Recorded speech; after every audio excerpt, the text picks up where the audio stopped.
नमस्कार साथियों। आप लोग अपनी स्क्रीन के सामने एक फ़ोटो देख रहे होंगे और आप लोग देखते होंगे कि समय समय पर एक काफ़ी चर्चा में बने रहते हैं। और आप देखिए कि अभी भी चर्चा में बने हुए हैं। किसी को ये डेटिंग कर रहे हैं तो उसके रिलेशनशिप के कारण चर्चा में आ गए हैं। और आप लोगों को एक और मालूम होना चाहिए कि जो मोदी नगर आप लोग देखते हैं ना गुजरात में, वो इन्हीं ने बसाया हुआ था, इनके दादा ने बसाया हुआ था। और पोता किस तरह का काम किया है आप ही जानते हो। और लेकिन मोदी साहब से इनकी तुलना मत करिएगा, क्योंकि आप सभी जानते हैं कि विपक्ष मोदी साहब को घेरता भी रहता है। प्रधानमंत्री मोदी की बात कर रहा हूँ। तो आज हम लोग इनके बारे में एक सामान्य जानकारी जरूर देखेंगे। इनसे जुड़े हुए जो विवाद हैं उन पर भी बात करेंगे। और ये अब आप देखिए अपनी निजी जिंदगी के भी लिए काफ़ी चर्चा में रहे हैं, विवादों में रहे हैं। ये और कुछ पिक्चर देख लीजिए आप लोग। देखिए इन्हें डेटिंग कर रहे हैं। इनका नाम आप लोग ज़रूर बताइएगा, लास्ट में तो हम लोग बात करते ही हैं। और इनके अगर हम लोग दादा की बात करें तो आपको मालूम होना चाहिए इनके दादा का नाम था गुजराल मोदी। क्या? गुजराल मोदी। तो उन्हीं की बात हो रही है। ललित मोदी का जन्म दिल्ली में आप देखेंगे कि आपका 29 नवंबर 1963 को कृष्ण कुमार मोदी और माँ बीना मोदी के यहाँ बड़े बेटे के रूप में इनका जन्म हुआ था। और उनकी एक बड़ी बहन चारू मोदी भरतिया और एक छोटा भाई समीर मोदी भी है। उनके दादा गुजल मल मोदी ने मोदी समूह व्यापार समूह और मोदी नगर शहर की स्थापना की थी। और मोदी से पहले मीनल की पहली शादी सऊदी अरब के एक जैक सगरीन नाम के व्यक्ति के साथ हुई थी, जो आप देखिए नाइजीरिया से लंदन की यात्रा करता था और बाद में इन लाख्स के लिए सऊदी अरब में काम करता था। और जिसके मालिक इंद्रो और लक्ष्मी सिब्दासानी थे। और जब मीनल गर्भवती थी तो सागरानी एक घोटाले में फंस गई और कई महीनों तक सऊदी अरब में जेल में भी रही हैं। इसके अलावा वह लंदन में अपनी बेटी करीमा को जन्म देने के बाद भी अपनी पत्नी से मिलने में असमर्थ थे। और आप देखेंगे उसने लंदन में जन्म दिया, बाद में दिल्ली चली गई और दिल्ली में मीनल ने कथित तौर पर मोदी की मां बीना से दोस्ती की और ललित मोदी से अक्सर मिलती थी। हालांकि जब उन्होंने 1991 में एक दूसरे से शादी की तो उनकी उम्र के अंतर को लेकर बहुत सारी बातें हुई। और मीनल मोदी से 10 साल बड़ी थी। और मोदी से मीनल के 2 बच्चे थे। एक तो आप देखेंगे इस दंपत्ति के 1993 में आलिया नाम की एक बेटी और 1994 में रुचिर नाम का एक बेटा हुआ था। फिर आप देखेंगे सन 2000 की बात है कि आसपास मीनल को कैंसर हो जाता है, कैंसर का पता चलता है और 2018 में अंततः कैंसर से जूझते हुए 64 साल की उम्र में इनकी डेथ हो गई थी। क्या हो गई थी? मौत हो गई थी। देखिए ललित मोदी की अगर हम लोग शिक्षा की बात करें तो आप देखेंगे 1971 में शिमला के बिशप क्वार्टर स्कूल से अपनी स्कूली शिक्षा इन्होंने शुरू की थी। और अपहरण की धमकी के कारण उनका परिवार बाद में उन्हें सेंट जोसेफ कॉलेज नैनीताल ले गया था। और 1980 में फिल्म देखने के लिए स्कूल छोड़ने के बाद उन्हें ट्वेंसी के लिए सेंट जोसेफ से निष्कासित कर दिया गया था। और 1983 से आप देखेंगे 86 के बीच मोदी ने यूनाइटेड स्टेट्स में इलेक्ट्रिकल इंजीनियरिंग और बिजनेस एडमिनिस्ट्रेशन की पढ़ाई भी की है। उन्होंने 2 साल के लिए न्यूयॉर्क में प्रेस विश्वविद्यालय और फिर 1 साल के लिए उत्तरी कैरोलिना में ड्यूक विश्वविद्यालय में पढ़ाई की है। तो आप देखिए वो कहते हैं ना कि बचपन में ही एक तरह से मालूम चल जाता है कितना होनहार है। वही इन्हीं के साथ भी हुआ है। देखिए स्कूल से ही बंक करने लगे। अगर हम ललित मोदी के करियर की बात करें तो आप देखेंगे 1986 में पारिवारिक व्यवसाय में शामिल हो गए और 1987 में इंटरनेशनल टोबैको कंपनी लिमिटेड के अध्यक्ष बन जाते हैं, जिस पद पर उन्होंने 1991 तक सेवा की।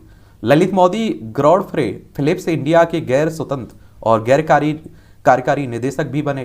फिर आप देखेंगे 1992 में वह कंपनी के कार्यकारी निर्देशक बनते हैं, जो भारत की सबसे बड़ी तंबाकू कंपनियों में से एक है। उन्होंने 1993 में मोदी इंटरटेनमेंट नेटवर्क की स्थापना की। यह डिज्नी पिक्चर्स के साथ एक संयुक्त उद्यम था, जहां इसने भारत में डिज्नी की सामग्री का प्रसारण किया था। उसके बाद आप देखेंगे आरसीए के अध्यक्ष बनने के लिए अपने राजनीतिक प्रभाव का इस्तेमाल किया और बीसीसीआई के उपाध्यक्ष बन गए। और आप देखिए यहाँ भी काफ़ी चर्चा में रहे बीसीसीआई में। अगर बीसीसीआई की बात करें तो आप देखिए क्रिकेट से जुड़ी हुई है। बोर्ड ऑफ कंट्रोल, किसकी बात हो रही है? Board of control for cricket in India की बात हो रही है। और इस संस्था की स्थापना दिसंबर 1928 में हुई थी। इसका हेडक्वार्टर आपको मुंबई में देखने को मिलेगा। उन्होंने T20 पर आधारित लीग इंडियन प्रीमियर लीग को भारत में लॉन्च करने में महत्वपूर्ण भूमिका भी निभाई और यह दुनिया की सबसे बड़ी खेल लीगों में से एक बन गई, जिसकी अनुमानित कीमत $4 बिलियन से अधिक है। उन्हें 2010 में स्पोर्ट्स इलस्ट्रेटेड द्वारा भारतीय खेलों में दूसरा सबसे शक्तिशाली व्यक्ति नामित किया गया था। और ललित मोदी को BCCI से निकालना और धोखाधड़ी करना, ये मामला आप देखिए काफ़ी तूल में रहा है। 16 अप्रैल 2010 को कोची फ्रेंचाइजी के प्रतिनिधियों ने BCCI से शिकायत की कि ललित मोदी ने उन्हें फ्रेंचाइजी छोड़ने की धमकी दी थी। 24 अप्रैल को IPL फाइनल के एक दिन बाद BCCI ने मोदी को 22 आरोपों पर निलंबित कर दिया था, और जिसमें निर्णय लेते समय गवर्नर काउंसिल को दरकिनार करना, उचित प्रक्रियाओं का पालन नहीं करना, बोली में धांधली, अपने दोस्तों को अनुबंध देना, एक पेशेवर सौदे पर रिश्वत स्वीकार करना, फ्रेंचाइजी बेचना। और निलंबन के तुरंत बाद मोदी लंदन चले गए, जहां उनकी पत्नी मीनल का परिवार रहता था। लंदन में उन्होंने कार्टर रुक को काम पर रखा और BCCI के आरोपों से लड़ने के लिए और खुद के मानहानि के नोटिस भेजे। और आप देखेंगे उन्होंने यूरोप में अपने पारिवारिक व्यवसाय का विस्तार करने में भी समय बिताया। और मोदी का मानना था कि एन श्रीनिवासन, जो बाद में BCCI अध्यक्ष बने, उन्हें BCCI से बाहर करने का मास्टरमाइंड किया गया था, यानी कि इन्हीं को मास्टरमाइंड माना गया है। 2012 में आप देखेंगे कि मोदी ने आरोप लगाया था, ललित मोदी, फिर आप लोग कोई और मोदी समझने लगे। श्रीनिवासन ने 2009 में एंड्रयू फ्लैनटॉफ की नीलामी तय की थी। उन्होंने बिहार क्रिकेट एसोसिएशन के सचिव आदित्य वर्मा का भी समर्थन किया था, जो श्रीनिवासन के खिलाफ एक अलग कानूनी लड़ाई लड़ रहे हैं। और जब आप लोग इस तरह के किसी पद पर होते हैं तो देखिए विवादों का जुड़ना स्वाभाविक सी बात रहती है। इनसे कुछ जुड़े विवाद हैं, इन्हें भी देख लीजिए।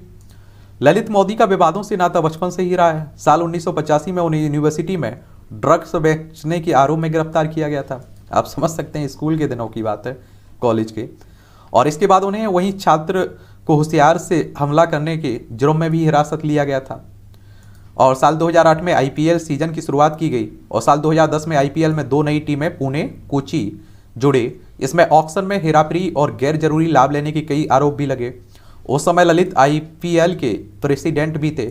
जांच के बाद BCCI ने उन्हें IPL के प्रेसिडेंट के पद से हटा दिया, उन पर बैन लगा दिया था। और IPL हेराफेरी मामले में प्रवर्तन निदेशालय यानी कि ED ने इनके खिलाफ जांच शुरू कर दी, लेकिन मोदी इस बीच देश छोड़कर भाग गए, यानी कि देश से रफू चक्कर हो गए। ED की अगर हम लोग बात करें तो आप देखते हैं ये भी काफ़ी चर्चा में बनी रहती है। इन्फोर्समेंट डायरेक्टरेट की बात हो रही है। 1 मई 1956 में इसकी स्थापना हुई थी। नई दिल्ली में इसका हेडक्वार्टर है। आपका कहाँ है? नई दिल्ली में इसका हेडक्वार्टर है, तो ये भी याद रखिएगा। और आप देखेंगे फिर क्या देखेंगे, अभी हाल ही में ये चर्चा में क्यों है? सुष्मिता सेन के कारण। ये आप देखिए काफ़ी विवादों में बने हुए हैं। जो आप मोदी नगर की बात करते हैं ना, तो आप लोगों को एक मोदी नगर राजस्थान में भी देखने को मिलेगा, एक गुजरात में भी देखने को मिलेगा, एक आपका उत्तर प्रदेश में भी है। कहाँ? उत्तर प्रदेश में भी है। और अगर हम लोग सुष्मिता सेन की बात करें तो आपको मालूम होगा कि ये एक्टर्स हैं और कई मूवियों में आप लोगों ने देखा भी होगा इन्हें। आने वाले समय में इन पर भी हम लोग बात कर लेंगे, ठीक है। इन्हीं के साथ रिलेशन को लेकर चर्चा में बने हुए हैं और ऐसा माना जा रहा है, इनके द्वारा भी कहा गया है कि आने वाले समय में ये शादी भी करेंगे। अपनी ज़िंदगी है, कुछ भी करें, लेकिन फिलहाल मुझे लगता है था कि चर्चा में बने हुए हैं तो आपको बता देना ज़रूरी समझा, ठीक है। और किसी के बारे में बात करनी हो तो उसका नाम भी बताइएगा, उस पर भी हम लोग बात कर लेंगे।